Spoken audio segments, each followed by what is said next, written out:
Hi folks, and welcome back to another episode of Rowlph Reviews, the show where I review things that I buy so that I can warn other people probably not to buy them. That's probably going to be the general tone of this video because the item that I bought that I'm reviewing today is the Surface Laptop Studio 2. This is a laptop. And it's really expensive and it's really interesting, and there are things that I love about it and things that I hate about it. So if you happen to be someone who is considering buying this Surface Laptop Studio, maybe this will help you decide on whether you want to get it or not, because there are some things that are kind of annoying with this laptop.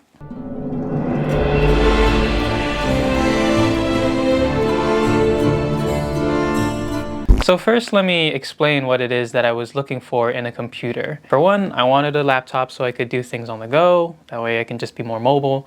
So pretty self-explanatory. The second thing that I wanted was that I wanted it to be really, really fast and strong in order to edit videos. On my old computer, whenever I would edit my videos on Adobe Premiere, it would lag a bunch, so it'd be really difficult to edit videos. I wanted to get past that since I was upgrading anyways. So I wanted it to be really strong and with a strong processor. The third thing I can count, the third thing that I wanted was I wanted a graphics card in the laptop so that I could use it for Blender or 3D modeling. I 3D print things, and I wanted to make sure that I could load whatever it is that I'm looking for in Blender and actually be able to use Blender properly without it lagging and crashing a bunch. Not only that, I kind of wanted it to have a graphics card because I wanted to play some games. I like games. And the fourth thing kind of throws everything into chaos because all those other things, you can have a strong processor and a graphics card. That's really easy to find for gaming laptops of the sort. But it's just this fourth thing that I needed, which kind of pushed me towards this particular computer, which is that I needed it to be able to draw. So not necessarily that it had touchscreen capabilities, but it needed to be compatible with a stylus of some sort that I could use to draw on Clip Studio Paint, because I make art. I wouldn't say it's good art, but I make art. So all of those things combined, and looking online for a nice laptop that I could use that fits all of these parameters, and somehow I stumbled upon the Surface Studio 2.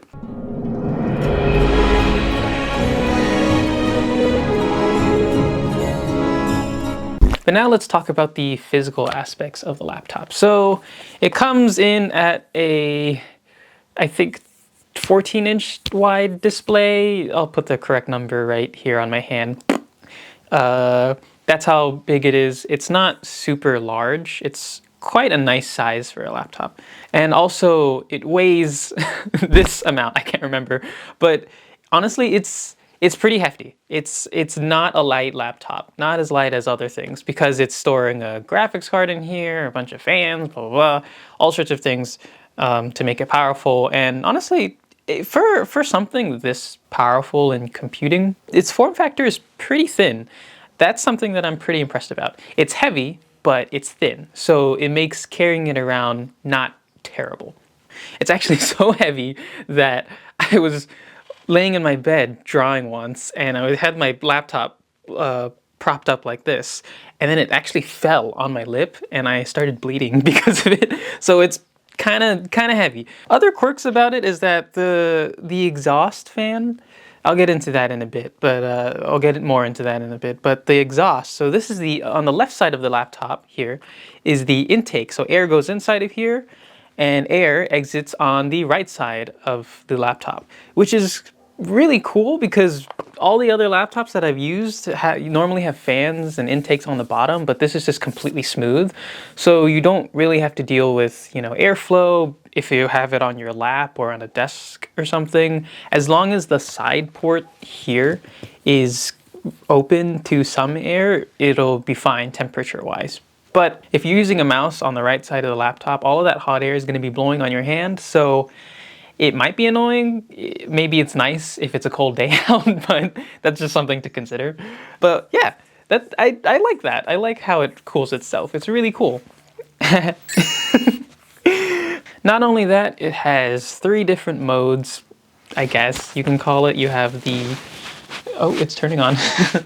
First, you have the regular laptop mode, and then you have the display mode, which magnetizes like this. It covers the keyboard.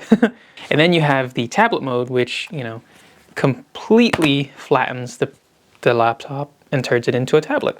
Sometimes I switch between both the tablet mode and the display mode. It's actually pretty comfortable to draw with it like this. The only problem is that you don't get the keyboard, but normally I use an external keyboard to access those keys anyways. On the right side, it has a standard Surface charging port. Below that, it has a 3.5mm headphone jack, which is actually a really nice addition.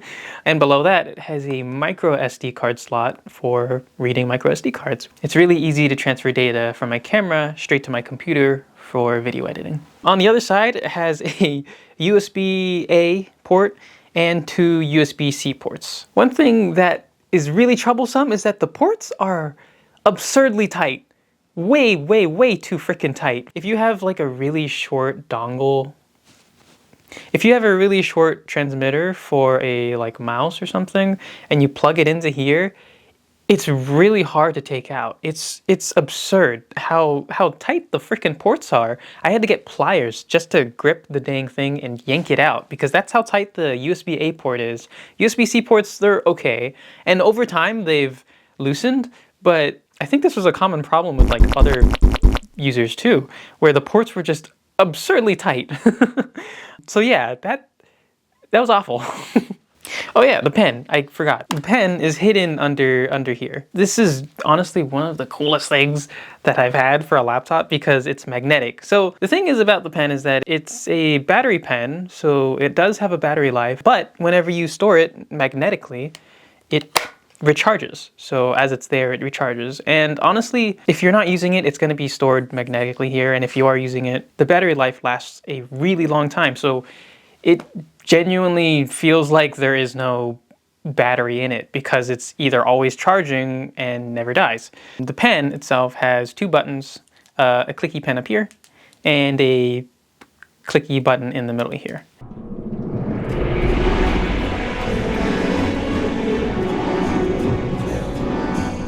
Moving on to the stuff that I would complain about. For one, yeah, these ports, so tight. They gotta fix that.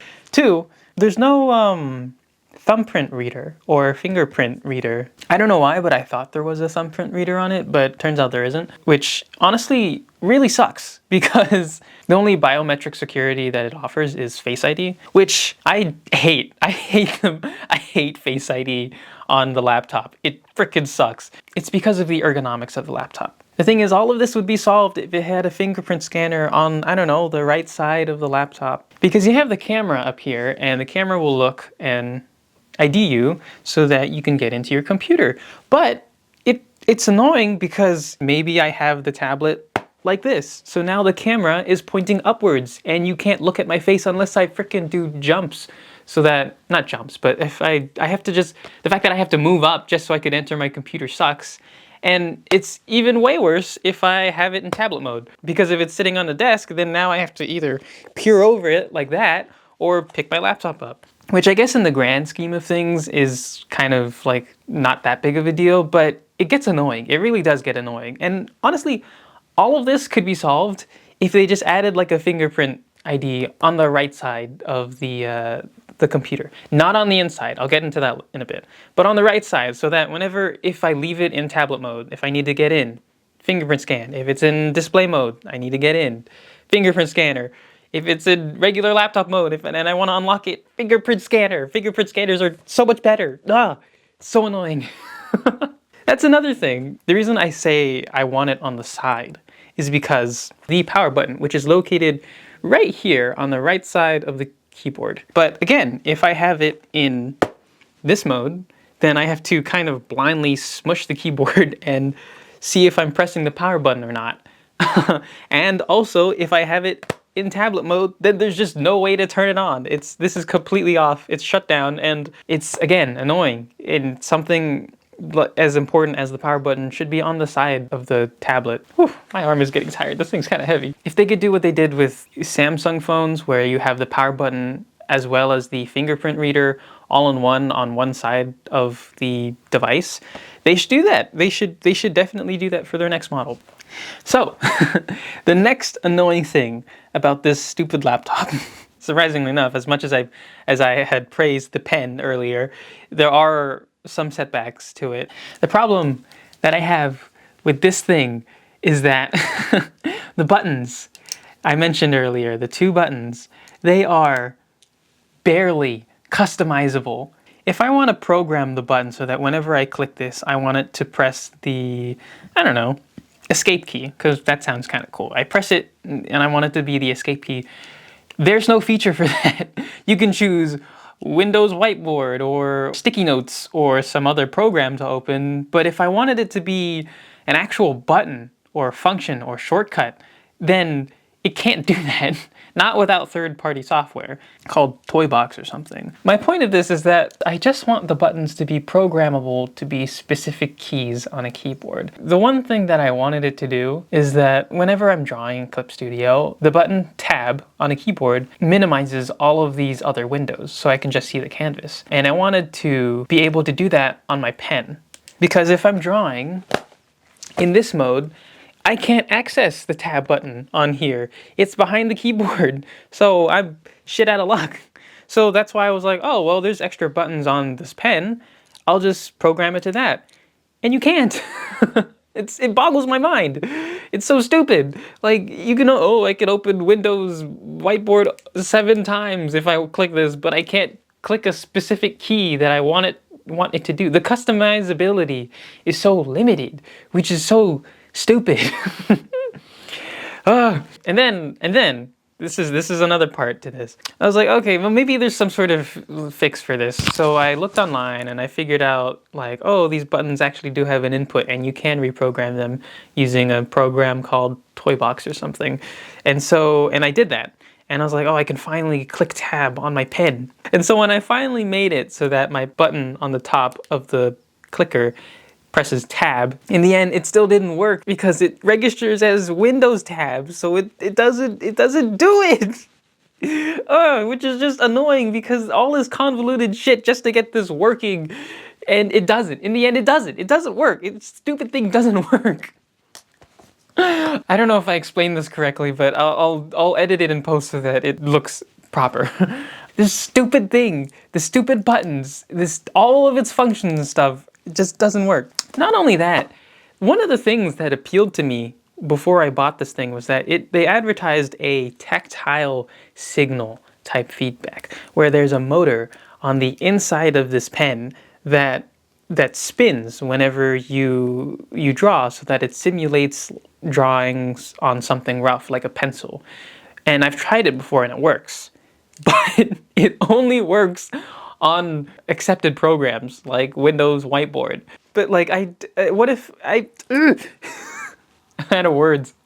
I draw, right? And in order to simulate drawing, I thought that would be nice to have, where it's like, oh, it's vibrating because now I know it's touching my screen and it feels like a pencil, and it doesn't do that. And it's so dumb because it's so limited to specific programs in the Windows Store that will maybe have the tactile signal there that actually works. But I honestly forgot that it had that feature because I never get to experience it because I don't use the Windows apps too often. I use my own products, I use my own programs. And I checked in the settings like, oh, how do I just turn it on so that it'll activate every time I just use the tablet?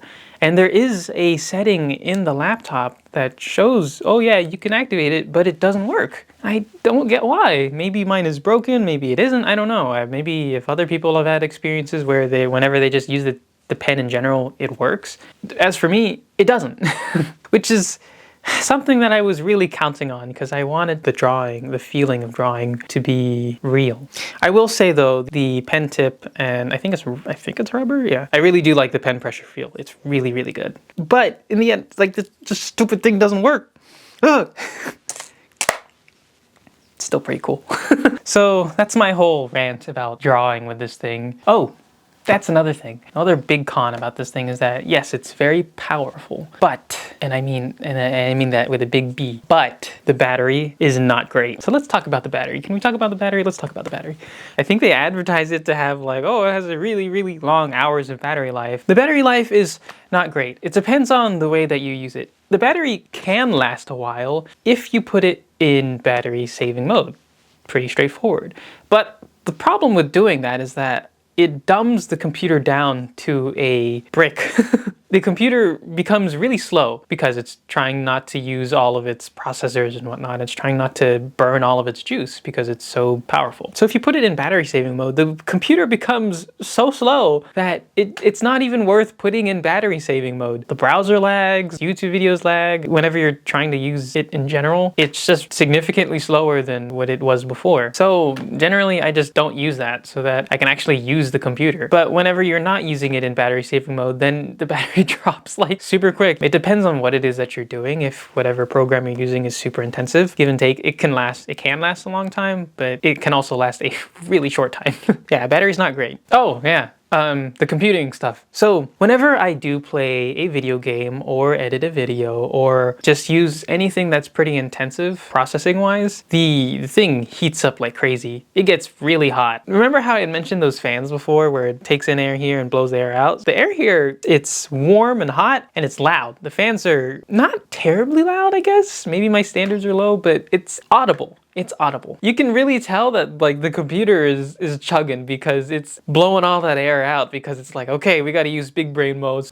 If you do tap into the really intensive programs, it'll act like a normal gaming computer and start to heat up like crazy, which is, you know, I understand all gaming laptops struggle with that because it's, you know, you're demanding so much from the computer, so it needs to cool itself off. It's not immune to the jet sounds like other laptops, so that's something to be aware of. In my experience though, jet mode, I'm gonna call it jet mode. The jet mode turns on a lot.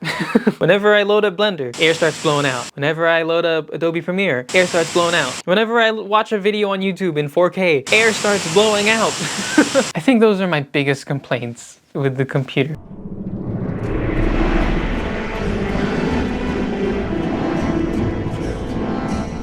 In the end, would I recommend this laptop? It depends. It all depends on what it is that you're looking for. If you don't care about drawing, then look for a better gaming laptop. If you're only looking to draw on a computer, I wouldn't even say a laptop, but probably a tablet like an iPad or a Galaxy tablet or something like that. I have a soft spot for this thing. I really like this computer, but it's not something that I would recommend to people. I'm really sorry if this review is like incomprehensive because this was just more of like a weird rant. Anyways, if you made it this far, thanks for watching this very weird rant review. Maybe I'll change the title of this series to Rowlph's Rant Reviews or something like that. I was so caught up in my rant that I almost forgot to give it a rating. I would probably give this product a 3.75 out of 5. It's not, I don't know, it's But anyways, thank you for watching. I hope you enjoyed watching this thing. I will see you guys sometime. I'm really bad at making videos. Bye.